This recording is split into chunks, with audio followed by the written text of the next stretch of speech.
Coming at you entirely pre-recorded from my home Batcave on Long Island, New York. I'm Brett Miro, and this is the Fanboy Podcast, episode 152. Once again, sadly, I am without my co-host, Mario Robles. He just had a lot of stuff going on this week, and it just wasn't working for him. But we did not want to deny you an episode, our faithful listeners. So here I am, and we're going to go down all the nitty-gritty news that dropped this week. Hope everyone's doing well. Hope everyone had a wonderful week. Weather's actually been pretty nice here on Long Island. Been warm. Of course, we're on the East Coast. It is humid as hell. But hey, what are you going to do? But yeah, let's start off as we always do. I'll just give a little insight into what I've been playing or watching recently. As far as watching, I did start Stranger Things. I've watched the first 2 episodes. Boy, are they long. I mean, it's literally a movie each episode this season. But I am really thrilled with the horror angle that they are going with everything. The end of the first episode was quite chilling, and it was really cool. So I really appreciate the more gruesome, more horror focused start to this season. And from what I hear, the buzz is that, this first part of the season, because I think we'll be getting the final 2 to 4 episodes in July, in a few weeks. But this first set, I've been hearing good buzz about it. So hey, I am all on board, and definitely that is something that Mario and I plan to add to our, even though it's not released weekly, we do want to add a little reactions thing, like how we've been doing for OBI-WAN, and we're going to also add The Boys in there, which I should say I've also watched the first 3 episodes of that. And that also did not disappoint. That first episode had the most wild thing I think I've ever seen. And if you've seen it, I won't spoil it, but if you've seen it, you know what I'm talking about. It was the most wild opening, 5 to 7 minutes or something like that, that I've ever seen on television. Of course, it's streaming. They would never get away with this on network. But so that's what I've been watching. I started Stranger Things 2 episodes in, and I've watched the first 3 episodes of The Boys. As of the day I'm recording this, which is Friday, June 10th in the morning. Usually I do it Thursday night, but I had to do it this morning.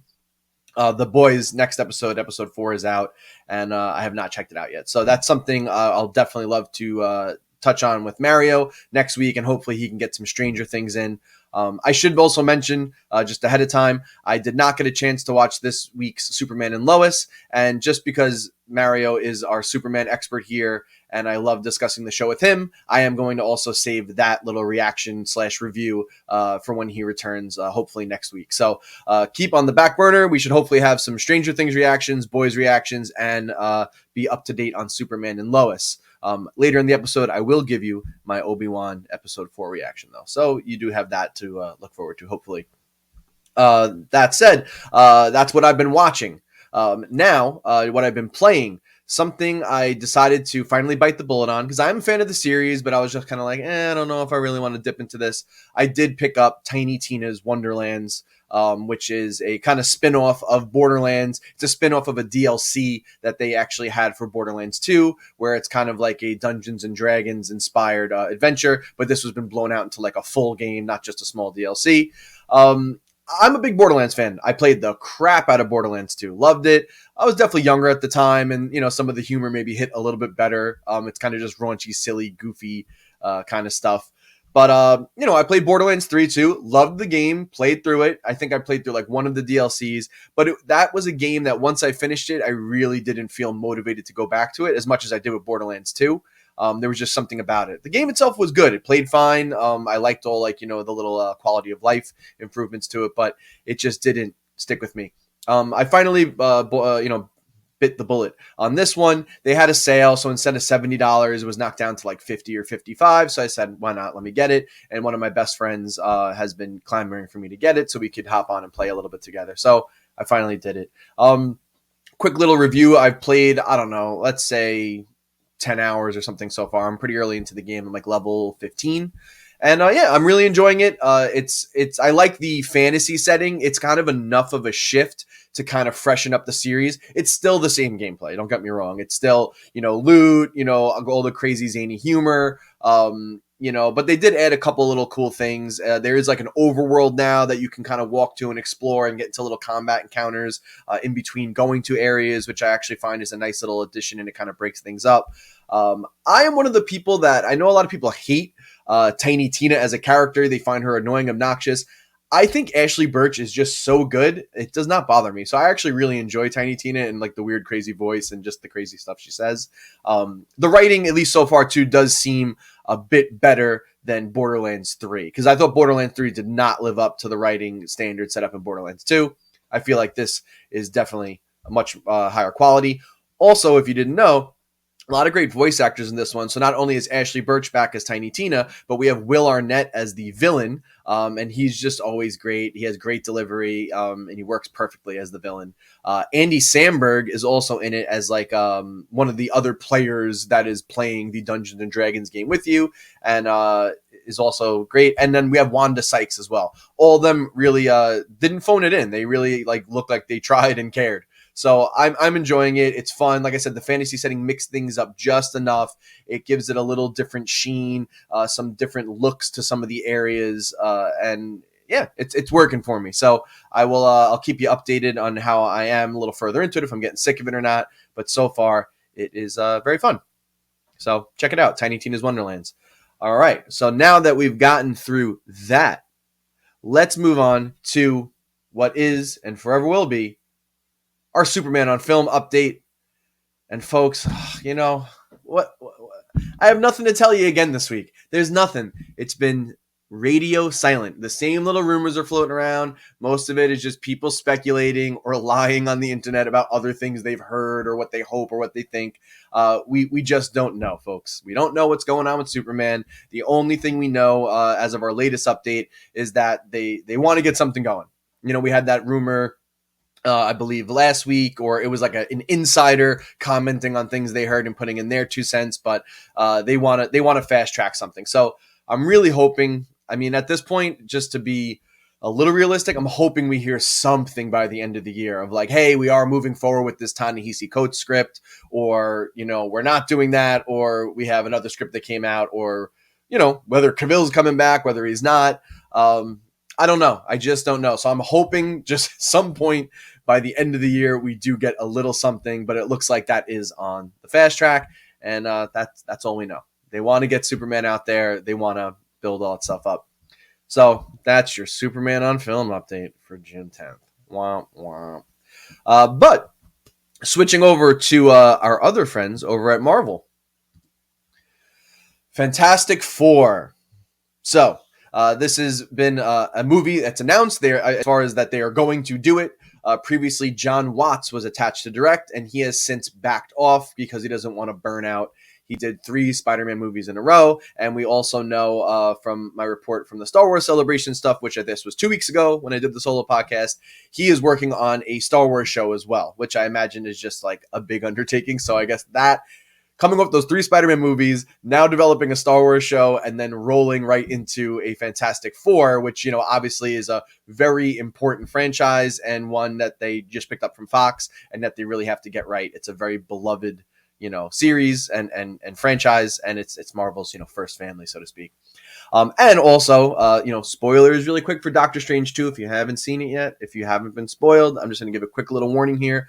You know, now coming off this that we've seen fan cast dream John Krasinski show up as a you know, alternate reality Reed Richards in Doctor Strange 2. That's really kind of set the fire going, and you know, we still have no casting or anything yet, but you know, obviously it's on the mind, it's important, and Marvel may have given us our possible look at who the Reed Richards is going to be. We don't know, but now that we have that background out of the way, the most recent report comes from Justin Kroll, who works for Deadline. He's dropped a couple of tweets, and basically, I won't like read the tweets like word for word. I'll just kind of summarize it. Apparently, Marvel is eyeing some big name directors for Fantastic Four. According to Justin Kroll here, he says he would be shocked if it's a choice made before. Well, he didn't say this. I guess it's someone he heard it from. I don't know. Anyway, they would be shocked if we heard an announcement made before Labor Day who the director is. It apparently seems that they are taking their time, but they are going after some big names. There hasn't been a list of who those big names are, but you know, we could probably imagine. Obviously, people, being that we had Krasinski show up as Reed Richards, and his wife Emily Blunt is a great actress. A lot of people are trying to fan cast John Krasinski and Emily Blunt as Reed Richards and the Invisible Woman. So you have that aspect to it, and then John Krasinski himself being a director, and he's done two of his movies have been A Quiet Place, which are a little more character driven, ensemble driven, have some action, have some suspense in it. So maybe he would be a good choice to also star and direct. But again, Marvel movies are a little bit of a different beast, I believe, than A Quiet Place was. A Quiet Place was definitely like a lower budget, more indie type film. This is obviously Fantastic Four is going to be a big, wildly special effects driven extravaganza just because of the powers on display. I don't think you can avoid that. So I wonder, it'd be a lot to act in it and direct it. And also, I don't know his level of experience with such a big production as well. So just something to keep in mind.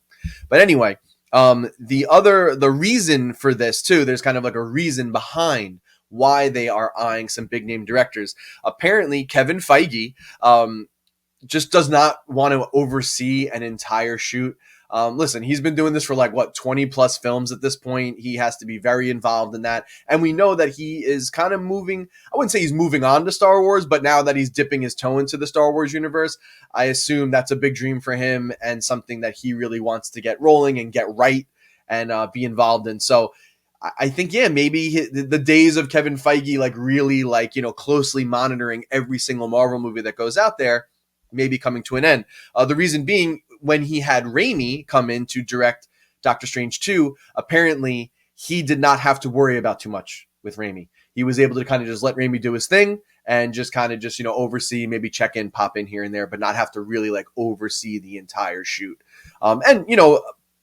Having seen the movie, it does feel a little, for better or for worse, a little looser, a little different than a lot of the stuff that has come before from Marvel. I don't think it was as tight. And obviously, as aside from the WandaVision connections, as interconnected as a lot of the previous, pre-Endgame, films were. So, it seems like he just wants the same outcome. That's the words here is that he is very game to have I'm paraphrasing, very game to have the same outcome with this shoot. So they want to get someone who knows what they're doing in there that they can trust. So Kevin Feige most likely can work on the Star Wars stuff and maybe not kill himself overseeing all these movies. I can't even imagine the amount of pressure that this guy has on his back. And it seems like it's welcome pressure. He takes it on. But I mean, you gotta understand it's gotta be a lot. Whether you like the movies or not, it's a big thing. It's a lot. Holy shit. I cannot even imagine. So that's the news on that. So listeners, I would love for you to tweet at Mario myself or at obviously the Fanboy show at the Fanboy Show on Twitter or email us at thefanboypodcast@gmail.com. Would love to hear those director suggestions.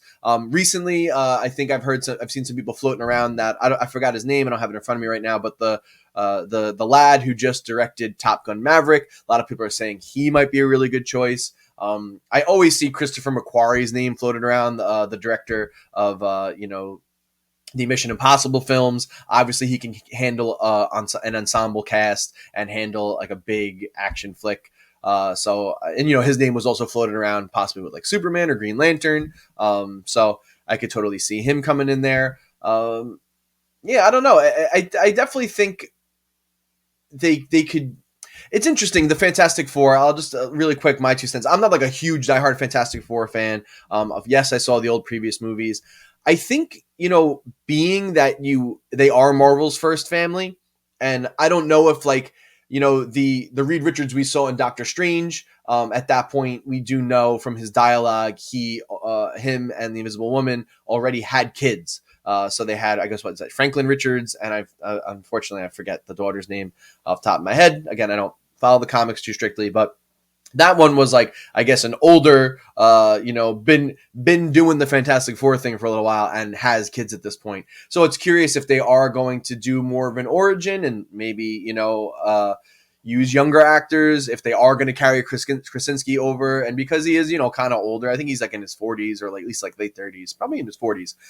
If they are going to bring him in, introduce him right away and they already have the kids and they've been doing this for a while, or if it is going to be, Krasinski, but maybe they will not have had kids yet. And maybe it is more of, maybe not an origin, but maybe a couple of years into their having gotten powers and all that stuff. So it just, yeah, it depends where and how they're going to frame this. But what I was going to say is, being that it is, Marvel's first family, I wonder if they are going to take maybe like a more intimate approach. Again, you have these wild powers, you have Reed Richards, you can stretch, Invisible Woman turns invisible, obviously, and she has like some like psionic powers and whatnot. Obviously, the Thing is a weird rock monster, and you have Johnny Storm, who just turns into a big flaming human being. So that part is very heightened. But they could do a really more contained story that is about, family and it's about family, not like the Fast and the Furious franchise. It's about family.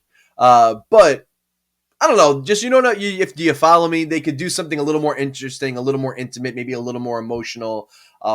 Something that has a little more depth to it than just like, look at these 4 people that are so close together and look at them do all their crazy powers. I don't know. That's all I'm saying. That's all I'm saying. So I don't know. But that's the news on the street. So according to this insider, Justin Kroll, and whoever he's been talking to, we shouldn't expect to hear anything anytime soon. Maybe after Labor Day. So we're looking, September, October, November, December. Maybe we'll get some info. Maybe not. Maybe next year we'll get it. It seems like at the very least, this movie is not going to come out until like 2025. I'd be really shocked if we see it by like 2024. But hey, we'll see. Now we're going to flip back to DC. I have a little thing we're going to alternate a little bit today just to try to break it up. So this, I don't know if this next one really came out of nowhere, so to speak. It had been rumored, had been hinted at, but Joker is officially getting a sequel.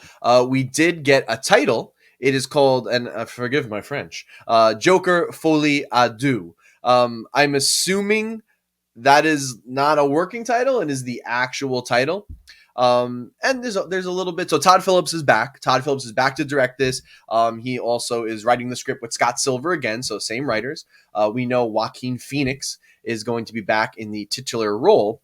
But Folie à Deux, is it? I don't know what it is. Whatever, is a psychiatric syndrome where 2 or more people begin to share delusions.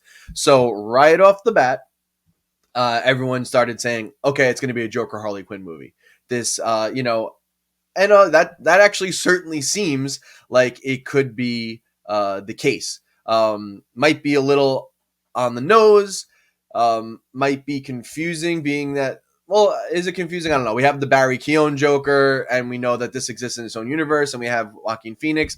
I would assume it's not going to be Margot Robbie. She's doing the Suicide Squad and like that side of the DCEU, so we might get some new casting. Maybe it is just a way to trick us, and maybe it's not necessarily about Joker and Harley Quinn. Maybe it's just about the way Joker starts like maybe inciting others. Maybe we have a bigger focus on Arkham Asylum in this one, and it's how his delusions start being shared amongst some of the other inmates. Maybe we get some like other little takes on other villains. I don't know. I guess there's a lot of opportunity here. But previously, Todd Phillips had said, they were not contracted to do one. Of course, they had the conversation. They talked about it, but they weren't going to come back and do it unless they really could crack a good story that had, something to say, something to tell. Obviously, the first movie very heavily focused on the way we treat, people with mental health problems in this country. Definitely had something to say on that, and just how, I had seen like an early showing of it about a week before it came out.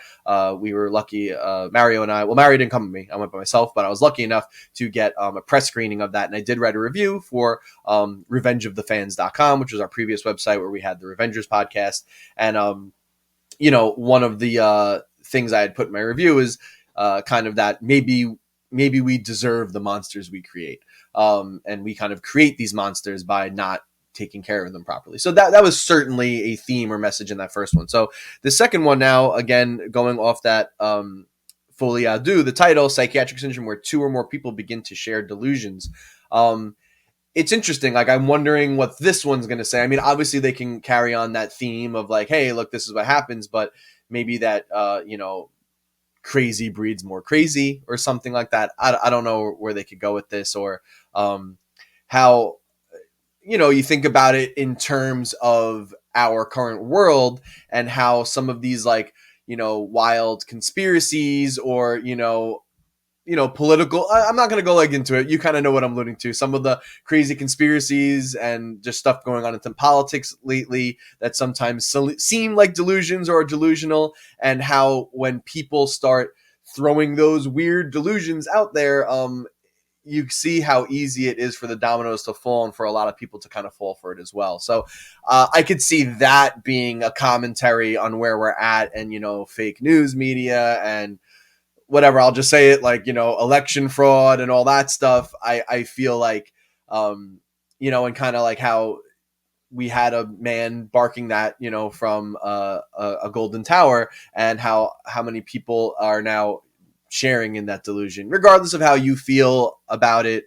I don't want to get political on here or whatever. I guess you could tell my tone that I think is a little bit crazy, but I think that could be where they're going with this, like how we start to share in the delusions of others, and it's certainly something we see in our real world. So that I'm discovering this in real time as I'm saying it. So pardon the random blabbering off, but yeah, I think that is certainly an angle. So I personally, as I'm talking about it now, I'm a little more positive on it. But when they first announced this, I was kind of like, I don't know if I really need it.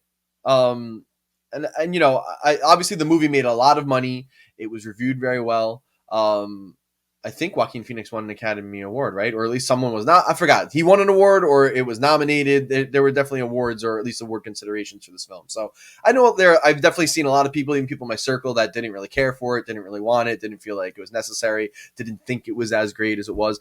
I really enjoyed it. I thought it was a cool film, but sometimes I think, well, we'll see, I guess. Time will tell. Like, we're getting this sequel. So if the sequel is good and can say something else and be, as good or close to as good as that first one was, then, hey, they did their job. But, if it's not, it's going to be a perfect example of like, hey, sometimes you don't need to always have a sequel for things. Just leave it. Like, that was a cool little detour. It was a cool little like Elseworlds, dark label, DC black label kind of tale. But the other angle of this too is, now that I say the DC dark label, DC black label, that was like that branding that was floating around at the time, that they were going to have like these kind of like Elseworld, like not connected to the main continuity stories. This could make a case for that. Like maybe this, now that we had the Joker, now that we are doing this sequel, maybe that is saying like, yeah, we are going to move forward with these little one-off stories. And I don't know. For me, I think that's actually kind of cool. Like I'm too, listen, content. There's so much fucking content, right? It's like an overload. But at the same time, like if it's good content, if it just, has something to say, if it's just something different to offer, and then we still get like our in continuity, our Joker with our Batman and stuff like that. Some people say the Joker can't exist without Batman, blah, blah, blah, blah, blah, blah, blah, blah. Whatever, you know what I mean? They're cool little stories. Like, you don't have to look at this as like, oh, now we're not going to get, this movie or that movie. Like, this is just a little a side thing. It's its own little thing, has its own identity. It's in its own little universe, and maybe just enjoy it for what it is. Maybe we could just enjoy things for what they are instead of being angry at it. Because guess what? You're still going to get your fucking Batman movie. We know we're getting a Batman sequel. Unless like, the new owners come in and just go, no, we're not moving forward with it. But that seems kind of wild. It was, I think, successful enough, and the critical reception was very good. And whether we get Joker as the main villain or not, whether you like Barry Keoghan's Joker from the little scene that we actually have, which was deleted, by the way, in that one small little scene where you barely see him and you just hear the laugh, that's actually in the film.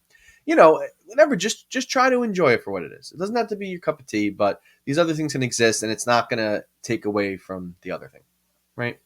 So there you go, folks. The Joker sequel is happening. I'm just trying to look through this really quick. Do we have like any kind of idea on timing? Well, if the script is done and Joaquin Phoenix is reading it, yeah, based on this too, on the draft and the date on there, it looks like it was finalized around late May. So if he's reading it, depending on his schedule, we could get filming by the end of this year or maybe early next year. So I think you're looking at like a 2024 release for this at the earliest, unless they can produce it much more quickly. I imagine if it's like the first movie, obviously you don't really need any special effects and stuff like that. It's a little more grounded, filmed on location. They just gotta, certainly a lot of work with sets and costumes because you need to make, wherever you're shooting it, whether it's New York, Chicago, you need to like make it look like it's back in the 80s when the first one took place. Or that's the thing too, is we also don't know how long, how much time is going to have passed from the first movie to this movie. There could be several years in between. It could be right after. But yeah, it certainly just brings up a lot of questions. Even with the ending of the first film, kind of leaving it off like, was this all in his head? Was all of that a delusion? Did it happen or not? Has he been in the hospital the whole time? It was left with a lot of that. So I wonder if this is, and I don't know, that might have been kind of the cool thing for people. So ambiguous. So now when you do a sequel, do you have to kind of like, whether intentionally or unintentionally, do you answer some of those questions and make it less mysterious and make it less of like a intriguing movie? Time will tell. All right, so now we did a Marvel, we did a DC. I'm going to switch over to games for a little bit, just for a little bit.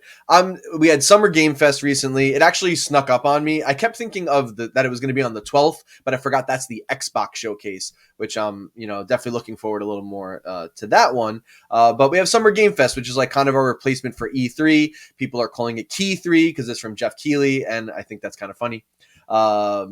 But yeah, I'm not going to go through everything. It was like a 2-hour show. There was a lot of stuff announced. I just want to talk very briefly about some of the announcements that were made that kind of cross over with the nerd fandom and maybe some things Mario and I have discussed previously. So again, I'm going to go pretty quick. I'm not going to really go too wild with this. So the first thing I want to call up again is the Callisto protocol. So if you were listening last week, this is by Glenn Schofield. He's the original creator of Dead Space. He's with a new studio now, and he developed a new survival horror game called the Callisto Protocol. So we did get a trailer of that recently at the Sony State of Play, but at the Summer Game Fest, we actually got a gameplay demo. So we actually got to see actual gameplay of the game. And now seeing it, it's like, boy, does this game look and feel everything like Dead Space. Not a bad thing. But I mean, going down, it's in space. It's very dark and spooky. The enemies are very gross and wet. That's just always like whenever monsters or creatures are like really wet, it makes them so much more horrifying and gross. And now with these, consoles we have now, like the PS5, can make them real moist, and they are fucking gross. I mentioned it last week again too. It's very funny how this is made by the original Dead Space creator. It's coming out December 2nd, and then we have a full from the ground up remake of the original Dead Space coming out a month later in January, not with the original creator. So it's going to be very interesting to see if the Callisto Protocol is able to totally like just ape what they're able to do with the Dead Space remake. I mean, Dead Space has the benefit of like the nostalgia factor and everyone just loving that series and the lore. And we do know they're going to be kind of expanding the lore a little bit and kind of fleshing things out better. It deals with like cults in space and like all this crazy, mystery stuff. We don't really know much about the story of Callisto Protocol yet, but I'm just curious if, Callisto Protocol is going to shit on Dead Space's parade, or if the Callisto Protocol comes out and it's like, good, but that Dead Space remake comes out and is just really takes it to the next level. Or listen, there's plenty of room for both of them to be very good. But yeah, wow. Literally, so back to the Callisto Protocol real quick. So we see some, I guess, like earlier footage of the game. It looks like you're like a prisoner, and it looks like something happens on this space prison because you're in like an orange jumpsuit. But they have the health bar is something that's not on a HUD, but is actually on the body. In Dead Space, you had kind of like this like health reader that went like, vertical along his spine. It would show you how his health was, green being good, yellow being bad, and like red being you're in danger. This one just has a horizontal one across the neck. So but it's the same way, like you're looking at environmental hints or like things on your character to kind of tell your status. Maybe the way they're moving, if they're hobbling as they get a little more hurt and injured. But then to go even further, they showed a clip, I guess I would assume for later in the game. I don't know if it's like late in the game or just like a few hours after that intro, but at this point, the main character now has some kind of like suit on, and it looks very similar to like the engineered Dead Space suit from the Dead Space series. So at that point, I was really like, wow, this really looks like Dead Space. Down to the way the combat and the shooting looks, it's a little stiff. Which helps add to the survival horror element. The game looks absolutely incredible. It looks stunning. The lighting, the special effects. It looks like also from the gameplay, from the character, he looked like he was focused on dismembering the enemies. He was doing a lot of limb shooting. There are some melee attacks you can throw in there. They even brought in the stasis, which is like kind of like a telekinesis kind of thing where you can like freeze enemies or pull them towards you or throw things. And they use that to great effect. There was one shot where they actually grab an alien and then throw him into a spinning like vent fan, and you see him just explode in beautiful gore. The end of the trailer had a cool little thing too. It had a pretty gruesome death, which is very reminiscent of some of the ones you would see in Dead Space, or I think one of the more famous ones is Resident Evil 4 when you would get chainsawed, and that was like very, very graphic. Our main character here gets like sucked into some kind of like vent or fan thing, and you kind of see him. It was like kind of horrifying. It was a little like it stressed me out a bit. He was like struggling to get out, and you just see him kind of just get sucked in and just turn into mush. So it looks like environmental factors also are a danger to yourself too, not just to be used as a tool to kill enemies. And it looks like the enemies can use that, because if I'm not mistaken from the trailer, it looked like an enemy like punched you or hit you into there. So it's like you kind of really got to watch out, and that's the power of next gen now, is just like more interactivity. So I am super excited for this game. I do hope it ends up being good and playing well. And I love survival horror. So bring it on. Bring it on. So that's the Callisto Protocol. Get it on your radar. There was just a ton of like space zombies and spooky space stuff in this presentation, which is just kind of funny. Coincidentally, like a million studios are working on things like that. The other thing I wanted to shout out was Marvel's Midnight Suns. We had a reveal trailer for this, I believe, last year, and it was kind of being pitched as like kind of like a RPG. People were thinking it's going to be kind of like it is by the team that makes XCOM, so people were thinking it's going to be like a Marvel XCOM. But here's a couple of things. So you get to create your own character. Very cool. A lot of cool Marvel characters in it. It's an original story. It doesn't copy the Midnight Suns arc from the actual comics. It's kind of like just like a little variation or spin on that. They showed some gameplay this time. Here's the thing that got me. And listen, this might be totally up your alley, and I hope it is. But they showed the gameplay, and I saw a part that said it is a card-based like you're building like a card deck for attacks and buffs and debuffs, and it's like a kind of like a strategy RPG. And as soon as they said card based, I kind of checked out. I just went, no, I can't do cards. I don't know. Like there's something about it. It's not, I to be fair, I have not really given any card or deck based games a chance. So I'm also being a little bit of like, whatever. I suck. I'm not actually really engaged in those games and haven't given it a fair shot, but it's just when I look at it, it's just like my eyes glaze over and it doesn't do anything for me. And it looks like it's going to be cool. Like there's some like dark versions of Hulk and Venom. It looks like they get possessed by the bad side. Whoever that is. I think it's like Lady Hydra or something like that. So we're going to see some of our Marvel heroes maybe get like possessed and be on the wrong side of things. So it's going to be cool. It's going to have like that, I guess, that Civil War feel where it's Marvel heroes fighting heroes, villains fighting villains, and whatnot, like a cool mix of that. And like I said, it's an original story. You get to create your own character and hang out with these. And it looks like they're going to have like a lot of RPG aspects, and there's like a hub area you can walk around in and talk to characters, and there's going to be like a pretty involved story. So maybe it will turn out to be super cool. I need to see a little bit more. I maybe need to look at reviews and see how it is. Like maybe the reviews will come out and they'll say, hey, it's very accessible, and even if you don't like card-based games, it's something you should check out, and then maybe I'll dive in. It looks really cool, and it's something different. It's not just like another third-person action game. We're getting a ton of those. So, yeah. There we go. And it's turn-based. So that mileage may vary on that. I know friend of the show, Rob Moreira, my old co-host from the Play It Loudcast, does not like turn-based RPGs. So this might not be up his alley. Now, the last thing I wanted to throw out, was there anything else crazy? Oh, no, it's not the last thing. I have two more things. So the other thing I wanted to shout out really quick was, and I mentioned this before, I think Teenage Mutant Ninja Turtles Shredder's Revenge. If you haven't heard, this is basically a new old school style beat 'em up with the Ninja Turtles. What's really awesome about this is, obviously it's able to do some more stuff visually.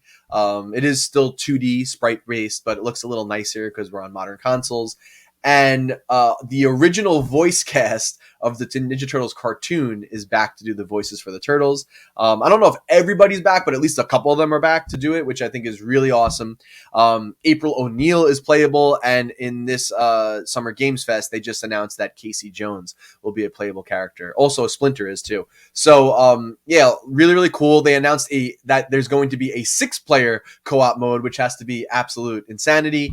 But it's giving me those, the original NES side-scroller beat-em-ups, the arcade beat-em-ups, and like Turtles in Time. It's totally got that. You can throw enemies into the screen, and I am all about it. It looks like they're pouring a ton of love into this. You could tell the people, it's actually .emu is developing it, and they do they're really good at doing these like old school retro style games. So I'm very excited for that. And they announced too that it is, I don't have it in front of me, but I think it's coming out in like a few weeks. It's coming out in like by the end of June or like early July. So it'll be in our hands before you know it. And also, I don't think it's out yet. But if you didn't see, they are doing a collection of all of the old Ninja Turtles beat 'em ups, the original ones from NES, the Sega Genesis, Hyperstone Heist, Turtles in Time. I think even like the Game Boy versions or something like that are coming on there. So, and it looks like it has a lot of cool, like just like behind the scenes, like drawings and sketches and art and all that stuff.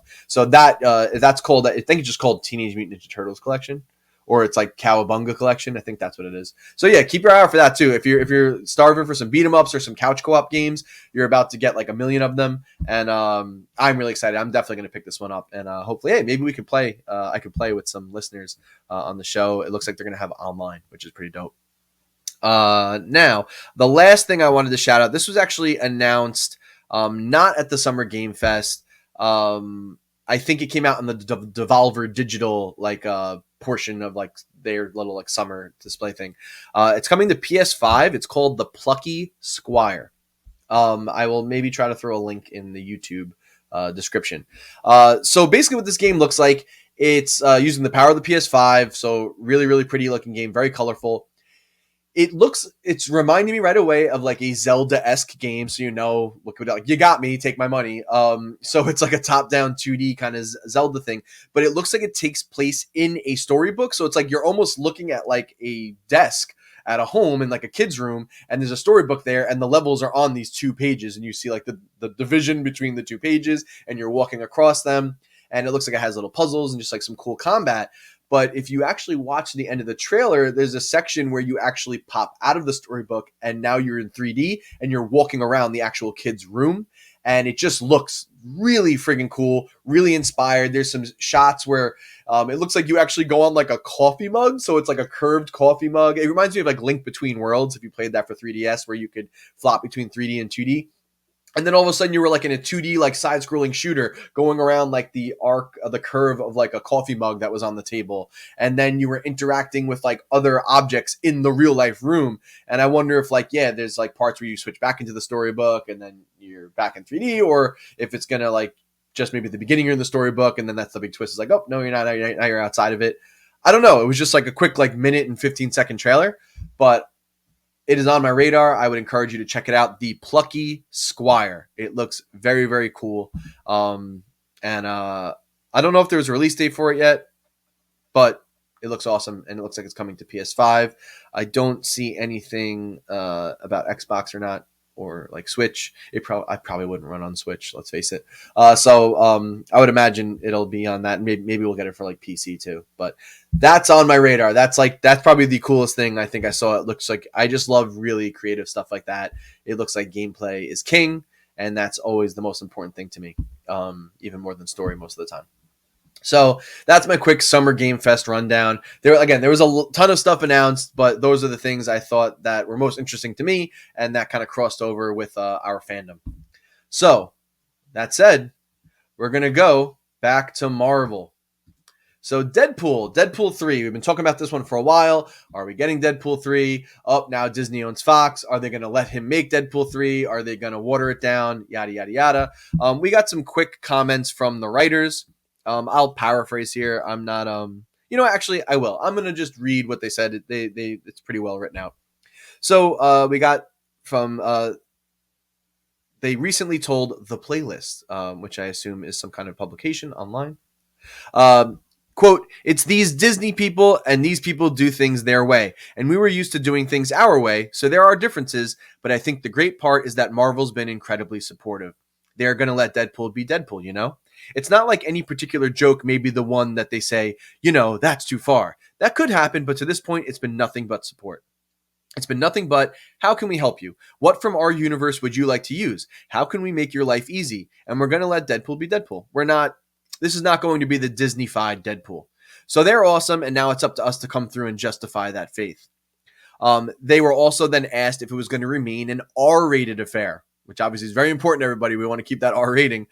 He said, Reese, one of the writers said, "Oh, absolutely. They're not going to mess with the tone. I mean, I'd never say never. I guess there's an outside chance, but we've always been told it can be R-rated, and we're proceeding as if it's R. We would like it to be R. We always have, so I don't think that'll change." So obviously he's not going to absolutely say it, because who knows, maybe Disney could change their mind. But the good news, and certainly news that I think is good, is that Disney's going to let it rock. This franchise has already been established with 2 movies. I think they know that if they come in and just try to soften it up and make it Disney-fy it, as they say it, I think they know that would just be a really big bad faith move to the fan base. Again, not that you can cave and cater to fans all the time. I always say I don't always believe in that, but something like this, it's cool for it to be a little bit of an outlier. And again, we already have 2 movies like that. There's an expectation, and that's part of the fun of this. It's kind of like that. Ooh, it's the real bad one. Interestingly enough, though, if you remember, Deadpool 2, they did do a re-release that with a PG-13 version that came out in theaters, and I think out on Blu-ray and DVD. So I could always see Disney doing something like that, where we get the R-rated film, and then maybe a few months later they release a PG-13 cut, which honestly, that's fine with me. If that bothers you, I don't know why it bothers you. As long as you're getting the thing that you want and the rated R version, what we've come to expect, you shouldn't really care if they also decide to release a PG-13 version so more people can see it and so they can make more money. You know what I mean? Also, it creates jobs. So I could see something like that happening. Just being the fact that Fox did it, I could totally see Disney doing it, and there's a precedent for it. But that is good news as far as I'm concerned, that they're letting them do the thing. They're letting Deadpool be Deadpool. So I'm happy to hear that, and I think that's a smart and good move by Disney and Marvel. Now, back to DC again. Guys, we finally got that Black Adam trailer. And guess what? Did not get an answer at all on how the hierarchy of power in the DC universe, how it's going to change. Nothing. They didn't even mention the hierarchy of power in the trailer, so I'm very disappointed. I also shot a couple of tweets out and tagged The Rock in it, and he hasn't gotten back to me. So you know what? He's scared. He's obviously scared of me. So he doesn't even know the answer. He just wants to keep saying it. So we got the Black Adam trailer. Quick reactions. I only watched it once. I didn't watch it 20 times. I actually think it's very cool that they're including the Justice Society of America. They had the little voiceover that was I spent most of my life as a slave, and then I died, and now I got power, and I'm Black Adam. They kind of did that. The trailer didn't do much for me. It looked like a fun action flick. It was The Rock being The Rock, which I see people being surprised at that. No, he's gonna do The Rock. That's what he's doing. But what I kind of hope, the trailer just showed off kind of the action, some of the Justice Society of America, and kind of that dynamic a little bit. I hope they this movie has something to say a little bit. It is not just like, Hobbs and Shaw with The Rock in a Black Adam costume. I hope, Black Adam has an interesting backstory. The fact that, and they say, what's the tagline? Like, the world needed a hero. They got Black Adam. And then they had also the line, which we've heard in, I think, the previous little like behind the scenes teaser at the DC Fandom, where it was like, heroes don't kill people. And he's like, I do.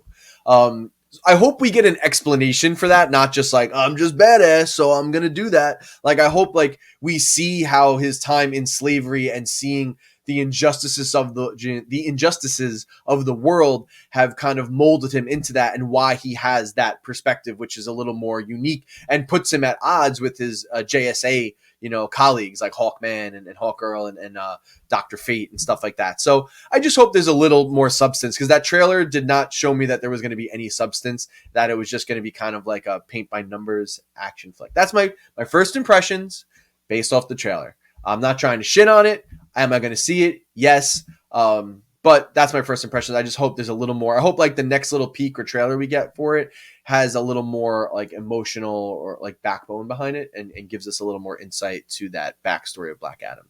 I think that's the most intriguing part. He has a very interesting place in DC Comics and in the DC universe. And certainly if he's going to be moving forward into Shazam and stuff like that, I think it's important to not make sure he's not one note. We have the advantage this time, right, of him not just showing up as a villain in a Shazam movie where he only has like a couple of minutes to develop him, and then they're just like, oh, well, I'm angry and I'm the bad guy, and then it's like pretty much every like most Marvel movies where it's like we get very little development on the villains, and then we don't really care about them, and then it leads to like just like a big lackluster CGI fest at the end. The fact that you're going to have a Black Adam movie, solo movie, and who knows if we'll have another one before he does appear in Shazam or crossover. Like, you have that time to really like give him some development.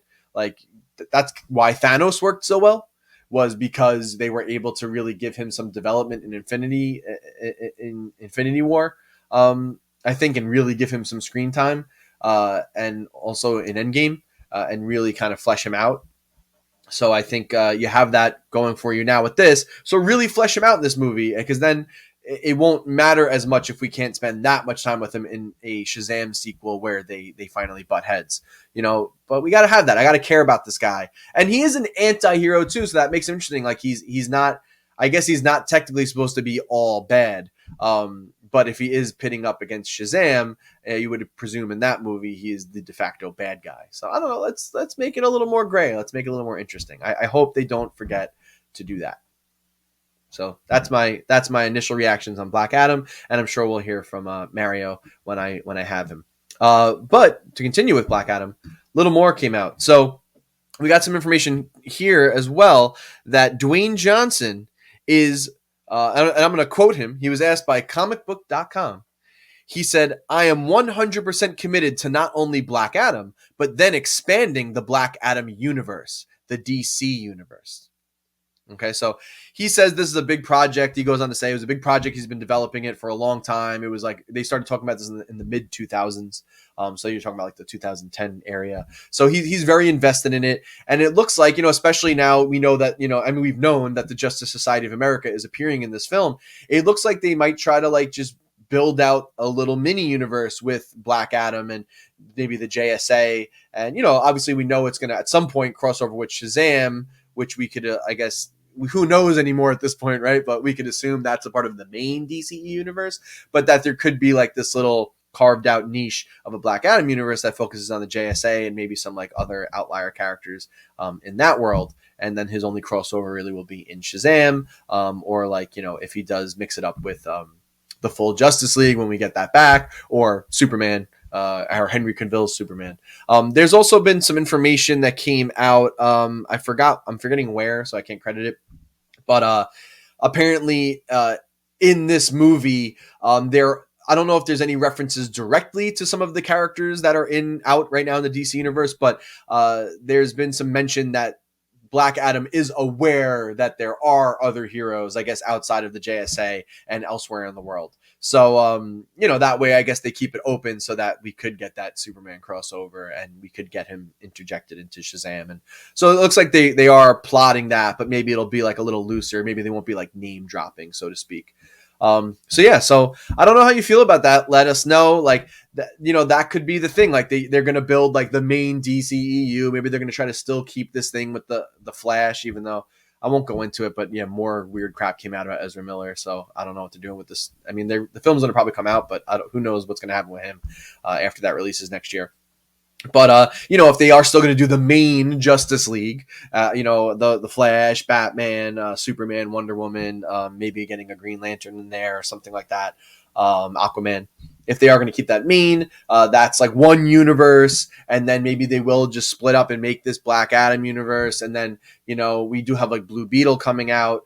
Maybe they'll build like a little small pocket universe out of that. Maybe some stuff will mingle, but they will be separate little pocket universes. Maybe that's the way they're going to go, rather than necessarily making it one huge universe where everything has to be connected. They could just keep things loose, but then keep things more connected within their little bubble.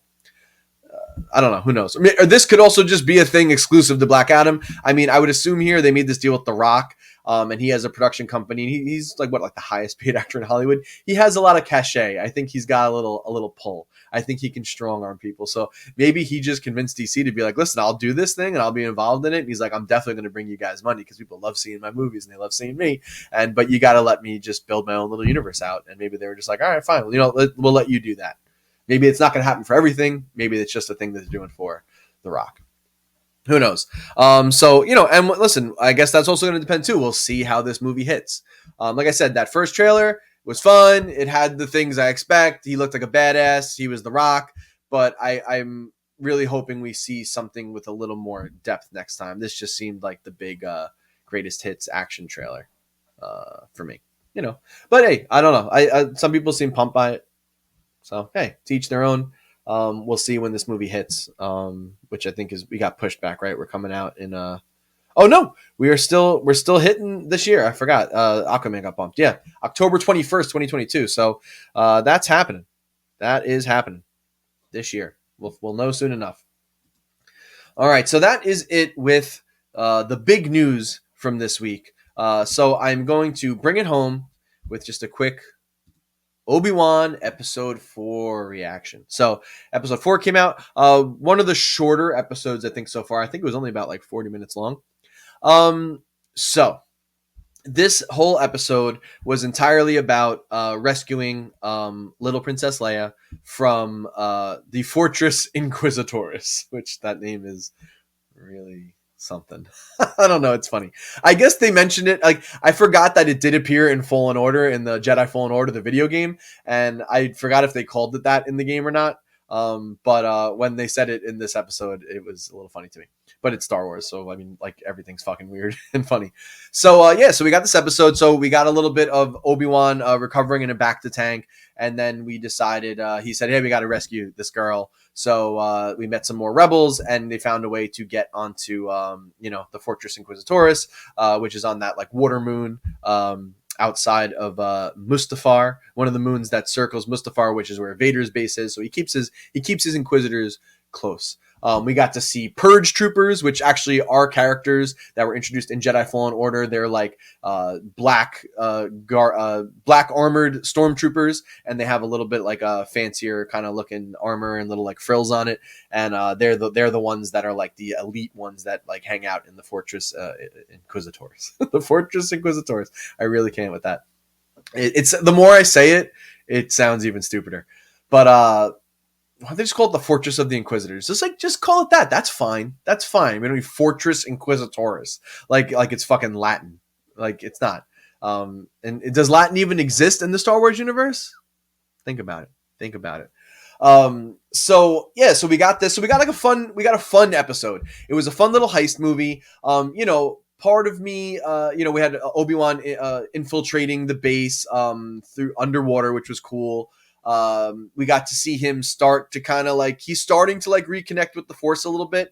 He still is like, Obi-Wan was never like a really flashy swordsman. Obviously, especially not in the Alec Guinness version, but even compared to like Anakin and some of the crazy stuff we saw Yoda doing in the prequels, he was always never a very flashy. He was kind of a slower, more calculated like lightsaber wielder.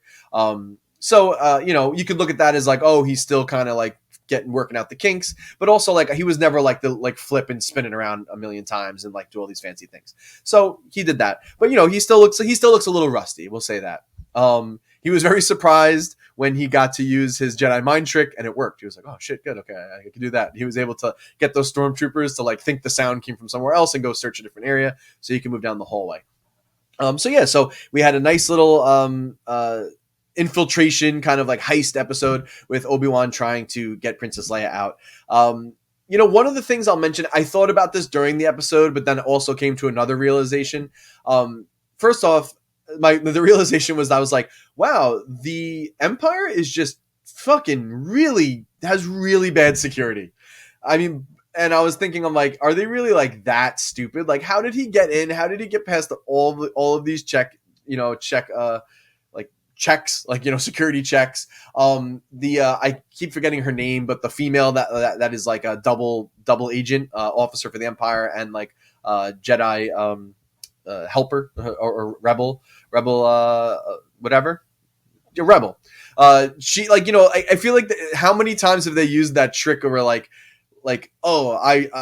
they're suspicious of me. Let me just try and shame the other Empire officer, and if I shame him enough and throw rank around, they'll just back off. They do that all the time, and I'm just like, wow, it just seems really easy to like break into like all of these Empire facilities or blow them up.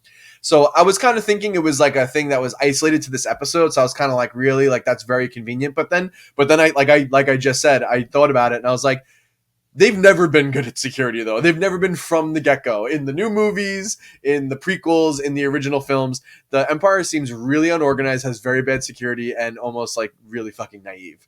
So I was gonna kind of like fault the episode. I was like, it's just way too convenient, and it seemed like a very easy heist. But at the same time, when has the Empire ever been good at keeping people out? We got a little more development this week on Reva. We spent a little more time with her. I don't know if I want to call it development, so to speak. We didn't learn like much more about her past, but we did get a little more time with her. I am fine with this character. I know people are saying like that, and Mario kind of like thinks I think it was more that like he just thought that she seemed out of place because she was just like a regular human with these weird aliens. A lot of other people are just saying that like she's poorly developed and they don't like her character. I mean, I'm cool with this character. She's like an overly ambitious, maybe sometimes naive, blinded by her pursuit of power kind of character. And like, I'm okay with that. Just being like this brash, young, insecure, obviously, member of the Inquisitors. And like, obviously she has a lot of ambition, but sometimes that it's kind of blinding her and like leaving her making stupid decisions. And yet she almost gets killed by Vader in this one. Like Vader was just like, I told you it was going to happen. I told you it was going to happen if you fucked up. And he like choked her out bad. But that was a cool little reveal at the end that she threw a tracker. And at first I was like, oh, how convenient. You got a tracker on one of the ships. But then to find out in that last shot that she had threw the tracker on Princess Leia's little droid, I was like, oh, you know what? I didn't even think of that. And it makes so much sense because she had it in her hand. And I actually thought that was actually like a cool little touch. So she's a little smarter than you think. She's crafty, but she's definitely like, she makes me like, that's fine with me to have that character. She doesn't need to be like a friggin' like perfect death machine. Like the fact that she's a little flawed and, listen, so was Anakin. Like, let's not forget, he was making like a lot of like decisions and definitely conflicted. And, I mentioned last week that I have a feeling that they're going to try to like, that she is going to turn out to be one of those kids that survived Order 66 and was taken in and tortured and brainwashed by the Empire to flip sides, very much like the second sister was in Jedi Fallen Order. And I have a feeling they might be moving towards a redemption arc with her, which I'm just like, even after 6 episodes, even if you develop her even more, like much better or more deeply than you have, I'm still not going to like buy or care about a redemption arc. And it's just like, I'm tired of the redemption arcs. Like, let people just be, we can have a couple of people that are just fucking bad. Like, just straight up bad, horrible people. And she could be like a bad, brash, like stupid, kind of character that and ultimately gets done in by her own hubris. Like, that's okay. And that seems like how they're developing her. But I just really hope they don't do the redemption arc. Let's just keep her bad. I was very upset when they did it with Kylo Ren. The greatest redemption arc in history is Darth Vader. And like, nothing's ever going to live up to that. You're not going to develop a character enough for me to like want that. Like, they wanted to do that with Kylo Ren, and it just did not work for me. Like, he was just no, keep him bad. Like it sucks, that he's Han and Leia's kid, but like, just keep him bad. He killed Han. It's unforgivable. It's unforgivable at this point. So I don't know. So overall, I did like the episode. Again, it does, like I said, it does make the Empire look completely fucking useless, and you wonder like how they even managed to like get to the point that they did, and like have all these plans and like make the Death Star and actually like get, take over the majority of the galaxy. Because you're just like, wow, you guys can't seem to even just keep people out. You're not good at it. You just straight up suck. You're very incompetent. You guys have horrible aim. Like even like, some of the stuff like in the hallway with OB blocking all the shots. Cool. He had the probe droid behind him and then the 2 stormtroopers in front of him shooting at him. And there was like definitely a couple of spots where I was like, he's blocking the other person, so they could totally get a shot off on him. There's been like a little bit, I have to say, like there's some staging things, like like the comically slow chase again to capture Leia in like the first episode, and then also again in the second episode in Dayo, whatever. That was kind of like, I was like, oh, I mean, I kind of forgave it, but I was just like, this kid's running so slow. We should have caught her already. There's been a couple of weird things with the action there. I'm just like, it seems like they're slowing things down a little too much. It doesn't seem like that much of a threat here and there. But again, just watching Ewan McGregor and just like a good sneak around stealthily kind of episode was very fun. So I did very much like the episode. The Empire's stupid. I like Reva. We have 2 episodes left. Hopefully, though, at this point, I'm kind of like, I like that they did the Leia thing. I've appreciated it so far. They rescued her back now. And I'm kind of hoping that they're done with that now.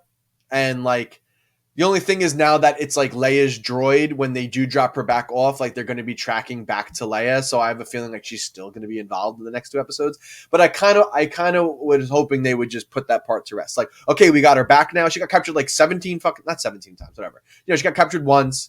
We rescued her, and they got captured again, and then we rescued her.